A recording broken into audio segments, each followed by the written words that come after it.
Here's what we want to happen, ideally. Right? Everyone comes together, joins forces, shares the data they have, and keep each other updated about what's happening. Right? The information will flow everywhere you need it, rapidly, securely, reliably, up, down, and sideways. Everyone works together to understand what's happening, characterize the events, define the needs, and turn that into actionable information that they can use to help a population. And as a result, you get a response that works. But that isn't what typically happens, not to the degree that it should, not to the degree that we believe is possible going in based on everything we planned. We've heard yesterday about some of the challenges in the field. The one that we really wanted to focus on at InSTEDD was this last. How do we include the local community in the response? That's something that's an issue all over the developing world, and it certainly was an issue in New Orleans. Right? The idea that we have to make them part of the response, they're part of the information flow, not just that we need information from them, but they need the capacity to receive information and to make use of it in a way to coordinate with one another around that information.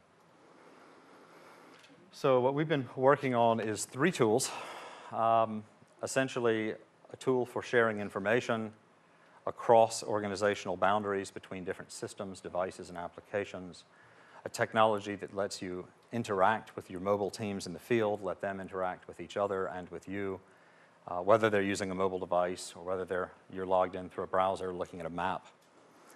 And finally, a tool for collaborative sense-making and decision support, a way to pull information from many different sources and many different formats and have a team of human experts, a team of intelligent software agents working together collaboratively to make sense of what's happening, find the patterns that are emerging, and understand them better.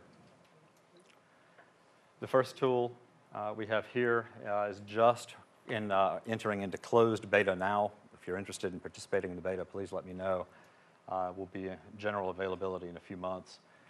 This is GeoChat, so the idea with this tool is basically it came from chat on the surface of a map as a requirement, but it's evolved from there. You have users able to create groups and then participate in the groups by SMS or email or through a browser.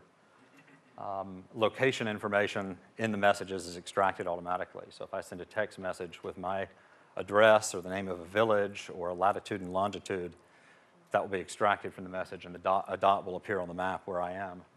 Someone in a browser can then type and reply back to that person, and you can interact with the whole team for coordination. We have international gateways stood up. Those of you who are working on SMS-based applications and extensions to your websites know what's involved in getting an international SMS gateway stood up. The regulatory hurdles are considerable. But we now have that in place, and US gateway will be up within about 60 days. We have anonymity now built into the system because of requests given to us by Ushahidi and Digital Democracy and others who are interested in using these tools in environments where anonymization is important. And we also have the capability to feed RSS feeds of data back out to the field over SMS. So people in the field can actually continue to stay abreast of what's happening. And these are some of the ideas that we're thinking about for the future with that tool. The platform right now is an interaction environment. The question is, around what are people interacting? Thoughts for the future. Second technology, Mesh4X, is a data mesh architecture, essentially based on the idea of creating structured feeds, like RSS feeds, of data from different systems and devices and databases and applications, and then synchronizing them with one another so that I can have an Access database, an Excel spreadsheet, a PDA form, a server, a database on a server. I make a change anywhere, the change ends up everywhere, and only the change is transmitted. We can synchronize over HTTP, we can synchronize over SMS, so I can plug a cell phone into my laptop, make a change to my spreadsheet, and that change ends up everywhere on every other device with which I've decided to share information purely through a series of SMS messages exchanged with another phone. the notion of the mesh is really, it's really an interesting architecture. We believe this is the kind of architecture that makes sense for enabling collaboration in a way that client-server architectures do not.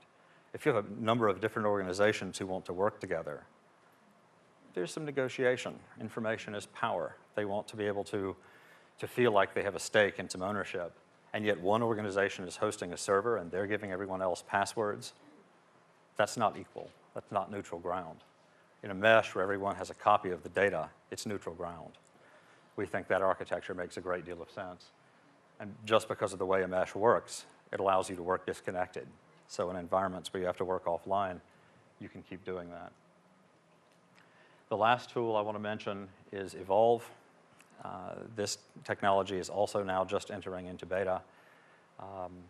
Evolve is essentially a collaboration tool where you create an online workspace and you subscribe it to different information streams, RSS or Atom feeds of news or situation reports, requests coming in from the field, SMS messages, emails.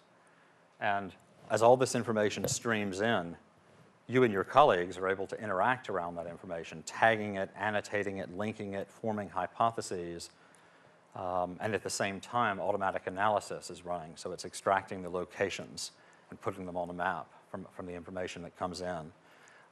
It's automatically tagging and suggesting tags for you, trying to find patterns and keywords. So you can see patterns start to emerge.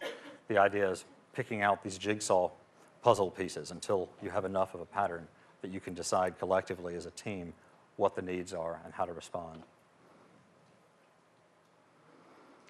So this environment is really designed to bring the power of human collaboration and the power of machine augmentation together to be more effective than either would be independently.